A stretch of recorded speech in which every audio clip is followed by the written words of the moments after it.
വിഭാഗീയതയ്ക്ക് വേണ്ടി വാദിക്കുന്നവർക്കും പിളർപ്പ് കണ്ട് ആനന്ദിക്കാൻ ശ്രമിക്കുന്നവർക്കും പരിശുദ്ധ പിതാവിൻ്റെ നിലപാടുകളും നിർദ്ദേശങ്ങളും നിരാശ പടർത്തിയെങ്കിൽ അതിൽ ആരും സങ്കടപ്പെടേണ്ടതില്ല. ധൂർത്തപുത്രന്മാർക്കും മൂത്തപുത്രന്മാർക്കും ഈ പാപ്പായുടെ ഹൃദയത്തിൽ ഒരുപോലെ ഇടമുണ്ടായിരുന്നു.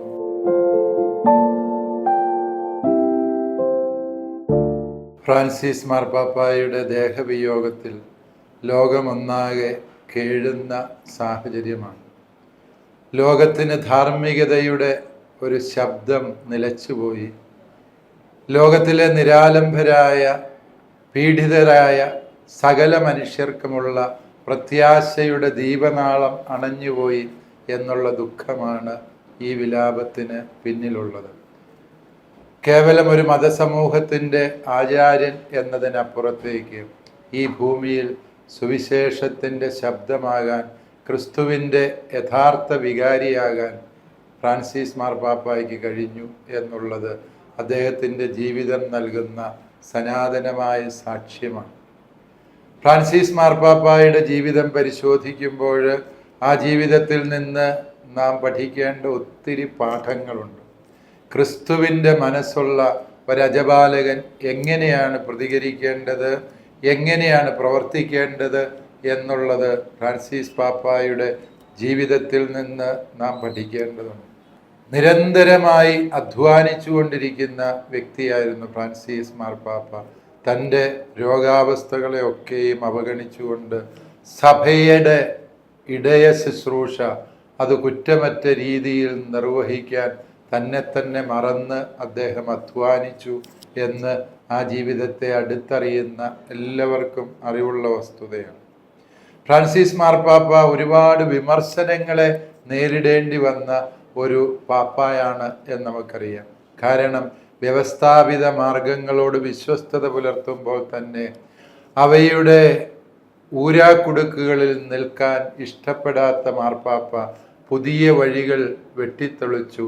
വാതിലുകളും ജനാലകളും തുറന്നിട്ട് സകലർക്കും വേണ്ടി സ്വാഗതമരുളി. ഇത് അനേകം വിമർശനങ്ങൾക്ക് വഴിയൊരുക്കിയെന്ന് നമുക്കറിയാം. പക്ഷേ ഫ്രാൻസിസ് മാർപ്പാപ്പ വിമർശനങ്ങളിൽ പതറിയില്ല. ശരിയെന്ന് ഉത്തമ ബോധ്യമുള്ള പരിശുദ്ധാത്മ വെളിച്ചം ലഭിച്ച കാര്യങ്ങളിൽ പരിശുദ്ധ മാർപ്പാപ്പ ധീരതയോടെ ഉറച്ചു. പാപ്പ പറഞ്ഞൊരു പ്രസ്താവന പലപ്പോഴും അനേകർക്ക് ധൈര്യം പകരുന്ന ഒരു പ്രസ്താവനയാണ്. മാർപ്പാപ്പ പറഞ്ഞു, പണ്ട് കാലത്ത് മതമർദ്ദനം എന്ന് പറഞ്ഞാൽ ഇങ്ങനെ കിരാതന്മാരായ ചക്രവർത്തിമാർ നടത്തുന്ന ക്രൂരമായ ശാരീരിക പീഡനങ്ങളായിരുന്നു. എന്നാൽ ഈ കാലഘട്ടത്തിലെ മതമർദ്ദനം എന്ന് പറയുന്നത് സാമൂഹിക മാധ്യമങ്ങളിലൂടെ നടത്തുന്ന ഇത്തരത്തിലുള്ള ആക്രമണങ്ങളും ഉപജാപങ്ങളും അതുപോലെ പരദൂഷണങ്ങളുമാണ്. അതിൽ ഭയപ്പെടുന്നവൻ സുവിശേഷത്തോട് പ്രതിബദ്ധതയില്ലാത്തവനാണ് എന്ന് ഫ്രാൻസിസ് മാർപ്പാപ്പ ഓർമ്മിപ്പിച്ചിട്ടുണ്ട്. പ്രിയപ്പെട്ടവരെ, ഇത് ഈ കാലഘട്ടത്തിലെ അജപാലകർക്ക് വലിയ ഊർജം പകരേണ്ട ഒരു ചിന്തയാണ് എന്ന് ഞാൻ വിചാരിക്കുന്നു. ഫ്രാൻസിസ് മാർപ്പാപ്പ എല്ലാ മതവിഭാഗങ്ങളെയും ചേർത്ത് നിർത്തി. രക്ഷയെക്കുറിച്ച് ഫ്രാൻസിസ് മാർപ്പാപ്പ, ആത്മീയതയെക്കുറിച്ച് ഫ്രാൻസിസ് മാർപ്പാപ്പ നൽകുന്ന ചില നിർവചനങ്ങളുണ്ട്. രക്ഷയും ആത്മീയതയും പാപ്പായ്ക്ക് ഒന്ന് തന്നെയാണ്. അദ്ദേഹം പറഞ്ഞു, ദൈവം പിതാവും ഈ ഭൂമിയിലെ സകല മനുഷ്യരും സഹോദരങ്ങളുമാണ് എന്ന അവബോധമാണ് ആത്മീയത. ആ അവബോധം തന്നെയാണ് രക്ഷ എന്ന് മാർപ്പാപ്പ സാക്ഷ്യപ്പെടുത്തി. ഓർക്കുക, ദൈവപിതാവിൻ്റെ മക്കളാണ് ഈ പ്രപഞ്ചത്തിലെ സകല മനുഷ്യരും എന്ന് ചിന്തിക്കാൻ കഴിയുന്ന ഹൃദയവിശാലതയുടെ പേരാണ് ഫ്രാൻസിസ് മാർപ്പാപ്പ എന്ന് നാം തിരിച്ചറിയണം. ചരിത്രം രചിച്ചുകൊണ്ട് അദ്ദേഹം ഗൾഫ് രാജ്യങ്ങളിലേക്ക് വന്നു. അബുദാബിയിലെ ഗ്രാൻഡ് ഇമാമുമായി അദ്ദേഹം സാഹോദര്യത്തിൻ്റെ ഉടമ്പടിയിൽ ഒപ്പുവെച്ചു. അബുദാബി ഡോക്യുമെൻ്റ് ക്രൈസ്തവ മതവും ഇസ്ലാം മതവും തമ്മിലുള്ള ഹൃദയബന്ധത്തിൻ്റെ വലിയ പാലമായി ഇന്നും വർത്തിക്കുന്നു എന്ന് നമുക്കറിയാം. മതങ്ങളെ തമ്മിൽ ഭിന്നിപ്പിച്ച് പ്രതിസന്ധികൾ സൃഷ്ടിക്കാൻ പല കോണുകളിൽ നിന്ന് ശബ്ദമുയരുമ്പോൾ ഫ്രാൻസിസ് മാർപ്പാപ്പ നമുക്ക് ശക്തമായ തിരുത്ത് തന്നു. മതങ്ങൾ സാഹോദര്യത്തിൽ, സൗഹൃദത്തിൽ കഴിയുമ്പോൾ മാത്രമേ ഈ ഭൂമിയിൽ ദൈവരാജ്യം സ്ഥാപിക്കപ്പെടുന്നുള്ളൂ എന്ന്. സാമ്രാജ്യത്വ ശക്തികള് അധിനിവേശ സ്വഭാവങ്ങള് ആർജിക്കുമ്പോൾ പാപ്പ ശക്തമായ തിരുത്തലുകളോടെ രംഗത്ത് വന്നു. അത് അമേരിക്കൻ പ്രസിഡന്റ് ആകട്ടെ, റഷ്യൻ പ്രസിഡന്റ് ആകട്ടെ, യൂറോപ്യൻ യൂണിയന്റെ നിലപാടുകളാകട്ടെ, ഫ്രാൻസിസ് മാർപ്പാപ്പ ശക്തമായ തിരുത്തൽ ശബ്ദമായി മാറി. മാ നിഷാദ എന്ന് ഇവരുടെ മുഖത്തു നോക്കി പറയാൻ ഈ ഭൂമിയിൽ ഫ്രാൻസിസ് മാർപ്പാപ്പായ്ക്ക് മാത്രമേ കഴിയുമായിരുന്നുള്ളൂ. പാപ്പായുടെ ധീരമായ ഇടപെടലുകളും നിലപാടുകളും ആയിരക്കണക്കിന് അഭയാർത്ഥികളുടെ ജീവൻ രക്ഷിച്ചു എന്ന് നമുക്കറിയാം. അനേകം യുദ്ധങ്ങൾക്ക് വിരാമമിടാൻ പാപ്പായുടെ ധാർമ്മിക ശബ്ദത്തിന് കഴിഞ്ഞു എന്ന് നമുക്കറിയാം. പരിശുദ്ധ പിതാവ് സമാധാനത്തിൻ്റെ അപ്പസ്തോലനായി നിലകൊള്ളാനില്ല എന്നുള്ളത് ഈ ലോകത്തൊരു ശൂന്യതാബോധം സൃഷ്ടിക്കുന്നുണ്ട്. പരിശുദ്ധ പിതാവിൻ്റെ ചിന്താധാരകളെ അനസ്യൂതം പിന്തുടരുന്ന ഒരു പിൻഗാമിയെ നമുക്ക് ദൈവം നൽകും എന്ന വിശ്വാസമാണ് ഈ സങ്കട നിമിഷങ്ങളിൽ നമുക്ക് പ്രത്യാശ പകരുന്നത്. സഭയുടെ ഭരണക്രമത്തെക്കുറിച്ച് പരിശുദ്ധ പിതാവിന് വ്യക്തമായ ധാരണകളുണ്ടായിരുന്നു. ഏകപക്ഷീയമായ അധികാര വിനിയോഗമല്ല സഭാഭരണം എന്നത്, മറിച്ച് അത് കൂട്ടായ്മയുടെ സിനഡാലിറ്റിയാണ് എന്ന് പാപ്പ നിരന്തരം ഓർമ്മിപ്പിച്ചുകൊണ്ടു നമ്മെ തിരുത്തലിൻ്റെ വഴിയിലൂടെ നടത്തിയിരുന്നു എന്നുള്ളതാണ് സത്യം.